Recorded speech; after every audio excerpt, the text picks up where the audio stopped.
আসসালামু আলাইকুম সিস্টার্স। আপনি হয়তো 5 বছর সালাত আদায় করেননি, এখন থেকে সালাত আদায় করতে শুরু করেছেন।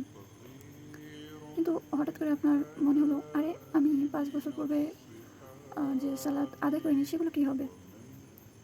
তার জন্য কি কাজা সালাত আদায় করতে হবে?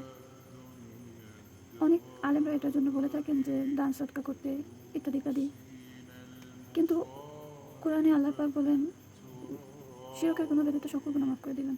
শুধু মাফ করবেন না, পিছনের গুনাহগুলোকে নেকিতে পরিবর্তন করে দিবেন।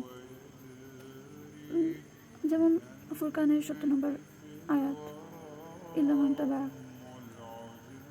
যারা তওবা করে, বিশ্বাস স্থাপন করে এবং সৎকর্ম করে, আল্লাহ তাদের গুনাহসমূহকে পুণ্য দ্বারা পরিবর্তন করে দিবেন।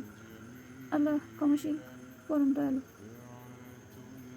আসলে এ থেকে স্পষ্টই বোঝা যায় যে আপনি যদি তওবা করে ফিরে আসেন, পুনরায় যদি আপনার গুনাহ থেকে যায়, তাহলে সেই গুনাহগুলো আসলে আল্লাহ পাক নেকিতে পরিবর্তন করে দেয়। এমনকি এটাও বলা হয়েছে যে যদি কেউ শিরকের গুনাহ করে এবং সে তার ভুল বুঝতে পারে, তওবা করে আল্লাহর পথে ফিরে আসে, তাহলে তাকেও আল্লাহ পাক ক্ষমা করে দিবেন।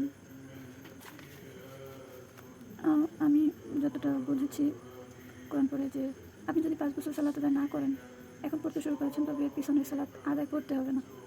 এটা এমন যে আপনি একজন নতুন মুসলমান হয়েছেন। এটা আমি বলিনি, হাদিস বলেছে। কারণ হাদিস বলে আপনি নামাজ না পড়লে মুসলিম না।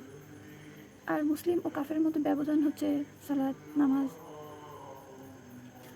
এ থেকে বোঝা যায় যে আসলে আপনি যদি 5 বছর পূর্বে সালাত আদায় না করে থাকেন এবং আপনি তার জন্য আল্লাহ পাকের কাছে তওবা করেন, ইনশাল্লাহ আল্লাহ পাক ক্ষমা করে দিবেন।